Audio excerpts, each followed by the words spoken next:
Welcome to the Learning Pines YouTube. We hope this video helps. You start by securing what matters.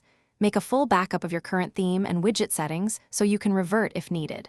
Once done, open Blogger theme and enable the mobile preview to view responsive behavior. Next, create a working copy of your theme or a child template to edit safely. You do this because edits can break layout.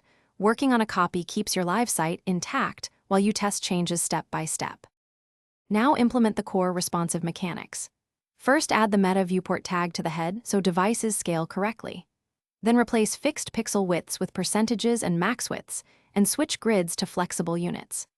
After that, write CSS media queries targeting common breakpoints like 480px, 768px, and 1024px to adjust layout, font sizes, and sidebar behavior. Make sure to test images and embeds. Set max width, 100% and height.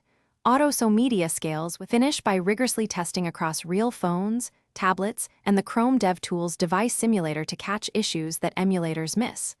Make adjustments for touch targets, spacing, and readable font sizes. Simplify navigation into a mobile menu if needed. Once satisfied, publish the edited theme copy. If something goes wrong, revert to your backup, then isolate the problematic CSS by reapplying changes.